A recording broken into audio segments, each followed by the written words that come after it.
इंद्रपाल सिंह जी, आज आपने हमें बुलाया है, क्या समस्या है वो बताएंगे ज़रा। उत्तरन जी, पहले तो आपका हम पूरी समथिंग फॉर ह्यूमैनिटी की टीम बड़े तहे दिल से शुक्रिया करती है कि जब भी हम आपको कोई रिक्वेस्ट डालते हैं कि सोशल काज के लिए आप तत्काल उस पर एक्शन लेते हैं और उसको कवरेज करने के लिए आ जाते हैं। इसके लिए हम आपका बड़े हाथ जोड़ के आपका धन्यवाद करते हैं। और आपको बुलाने का जो मुद्दा था, मेन हमारा मुद्दा ये था कि आप सब जानते हैं भलीभांति कि डिस्ट्रिक्ट कठुआ में अगर देखा जाए तो पूरी तरह से फसल की कटाई चल रही है। यही मौका होता है कि हम अपना चारा चाहें जितना कम कीमत में हम चारा हमें मिल सकता है। कई बार तो ऐसा होता है कि इसी उठाने की बात होती है, हम फ्री भी इकट्ठा कर सकते हैं। जैसे आप देख रहे हैं, इस प्लाट में हम आए थे, हमने घास लिया था 2-4 दिन पहले। तो इसी के साथ जितने भी अपने डिस्ट्रिक्ट कठुआ के किसान भाई हैं, उनसे मेरी ये रिक्वेस्ट रहेगी कि ये टाइम है, कुछ ना कुछ अपने जो नियरेस्ट गौशाला है उनके लिए करो, ताकि जितने भी गौशालाओं में बेजुबान रह रहे हैं उनको और कुछ नहीं, हम अगर थोड़ा सा अपनी खेती बाड़ी में से बचा हुआ जो भूसा देंगे तो उनका खाने का जो है प्रोग्राम कुछ टाइम के लिए थोड़ा ज़्यादा चल सकेगा। क्योंकि आप देखेंगे जितने बॉबिंग स्मगलिंग होते हैं, जितने भी हम आगे पीछे से बेजुबान को पकड़ते हैं, वो अलग अलग गौशालाओं पे बेचते हैं। और गौशाला के लिए ये पॉसिबल नहीं होता है कि उनको वो पूरा फीडिंग का पूरा खर्चा कर पाना। तो being a part of society एक हमारी भी रिस्पॉन्सिबिलिटी बनती है उसके लिए कुछ करें। तो इसके लिए मेरा पूरे डिस्ट्रिक्ट कठुआ से और डिस्ट्रिक्ट एडमिनिस्ट्रेशन तो करती है, एक being a part of society हमारी भी रिस्पॉन्सिबिलिटी है कि हम उनके लिए करें।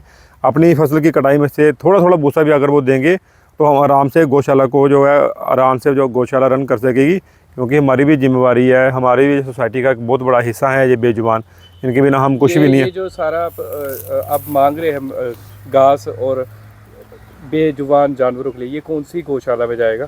देखो, मैं बोलता हूँ कि कोई पर्टिकुलर गौशाला नहीं है। गौशाला सबकी एक जैसी है। ये मत सोचे कि वो गौशाला उसकी है वो उसकी है। गौशाला सब हम लोगों की होती है, ये किसी पर्टिकुलर इंसान की नहीं होती है। कोई पर्टिकुलर इंसान अगर लेता है तो वो उसकी बेवकूफ़ी है, हम कुछ नहीं बोलते। गौशाला सबकी होती है। मैं बोलता हूँ जो आपके नियरेस्ट पड़ता है, जो आपके नियरेस्ट गौशाला पड़ती है, वहाँ भूसा छोड़ें।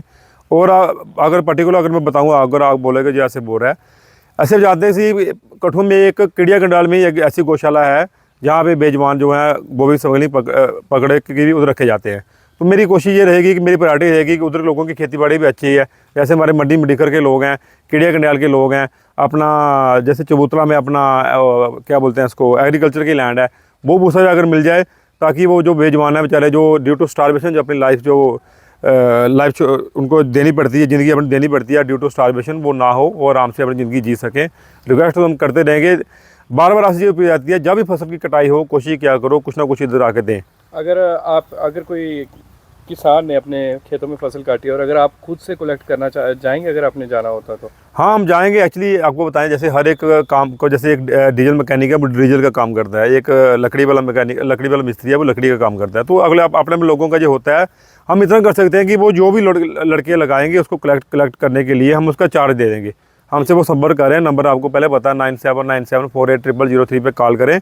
हमसे जितना होगा हम उनका वो करेंगे, हम उनको पेमेंट कर देंगे ताकि वो आराम से गौशाला में चारा पहुंचा सके। देखो, हम हर बार हम एडमिनिस्ट्रेशन को कहते हैं ये ऐसे करते हैं, पुलिस के ऊपर ब्लेम लगाते हैं, किसी को हम भी किसी को ब्लेम लगाना है। हमें अपना कर्म करना है। कर्म बड़े बलवान होते हैं, कर्म हमारा सुप्रीम पावर हमारी कर्म होती है। हम खुद अगर ये करना कोशिश करेंगे तो मेरे को लगता है कि आने वाले दिनों में कोई भी बेजुबान जो है आपको रोड पे नहीं दिखेगा। हम कुछ करते नहीं है, हम उल्टा हर वे कोशिश करते हैं कि एडमिनिस्ट्रेशन के ऊपर लोड डालें नहीं। हम भी एक सोसाइटी का हिस्सा है, हमारी जिम्मेदारी बनती है कि उनके लिए कुछ ना कुछ किया जाए। उसी के तहत मैं सबसे रिक्वेस्ट रहेगी, आने वाला दिन में दिवाली भी आ रही है, थोड़ा पटाखों का भी ध्यान रखें। जहाँ पे गौशाला है, जहाँ पे अपने स्टेट डॉग वगैरह हैं, उनके पास कोई शरारती तत्व ऐसे ना हो कि वो पटाखे चलाएँ जिससे बेचारे वो डिस्टर्ब। आपको पता है इनकी सुनने की पावर बड़ी स्ट्रांग होती है, तो उसका भी थोड़ा ध्यान रखें कि थोड़ा आराम से चलाएं, ऐसे पटाखे चलाएं जिनसे बेचारे ये बेजुबान जो है बेचारे वो डिस्टर्ब ना हो। और गाय वगैरह का ध्यान रखें। लोग शरारत करते हैं, उनके बाद पटाखा लगा दिया या ना लगाती है, वो बेचारे जल भी जाते हैं, क्योंकि वो तो मुँह से बोलेंगे नहीं। मेरी ये रिक्वेस्ट रहेगी कि थोड़े कोशिश करें ऐसे पटाखे चलाएँ, जैसी पर्टिकुलर प्लेस ले लें जहाँ पे हमारे बेचारे